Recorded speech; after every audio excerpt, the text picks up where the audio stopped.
आता ते या ठिकाणी काय सांगणार कोकणी साहेब गेल्या वेळेस तुमचा दौरा या ठिकाणी रद्द झाला, आज तुम्ही जळगाव जिल्ह्याचे दौरा आहे. पूर्वनियोजित कार्यक्रमामुळे दौरा थोडं खाली होता माझा, परंतु ठीक आहे. आता पक्ष प्रवेश आहे मोठ्या प्रमाणात.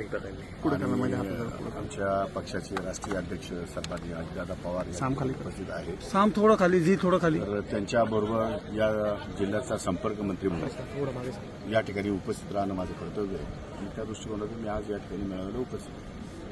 मागच्या काळामध्ये आपल्यावरती राज्यभरातून अनेक वेळेला टीका होताना बघायला मिळालेल्या होत्या. या सगळ्यातलं कसं तुम्ही सर्वाधिक आता रात गई बात गई, प्रत्येक गोष्टीचं मागे उकरून काढण्यामध्ये माणसाचं आयुष्य आहे. पुढे चला ना, पुढे बघू. पुढे काही विषय असतील त्याच्यावर चर्चा करू. पुढे लोकांना कसा आपल्याला न्याय देता येईल त्या संदर्भात बोलू. पाऊस खूप काय झालं त्याच्या जाण्याची आवश्यकता असं मला वाटतं. राज्यामध्ये अनेक ठिकाणी पाऊस झालेला आहे.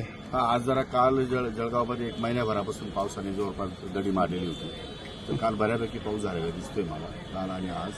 आणखी कदाचित 1-2 दिवसात पाऊस पडेल आणि शेतकऱ्यांना दिलासा चांगला पडून मिळेल असं मला वाटतं. जळगावात एक बॅनर धडकतं, त्यामध्ये उत्तर महाराष्ट्राला अन्याय असं बोललं जातात आहे. मंत्रिपद अद्यापही मिळालं नसल्यामुळं अनेक कार्यकर्त्यांनी मला बॅनर नाही सांगता ते अनिल पाटील पक्षाचे नेते बघू शकतात. ते पक्षाचे नेते निर्णय घेतील, ते काम माझं नाही. सर आता क्रीडा क्षेत्र आहे आपल्याकडे, आता क्रीडा क्षेत्रातल्या अनेक अडचणी आहेत, कशा करू आपण त्याही संदर्भात मागणी. नवीन इनिंग कशी असणार आहे तुमची? नवीन जोरदार असेल पाहिजे, एकदम जोरदार. नवीन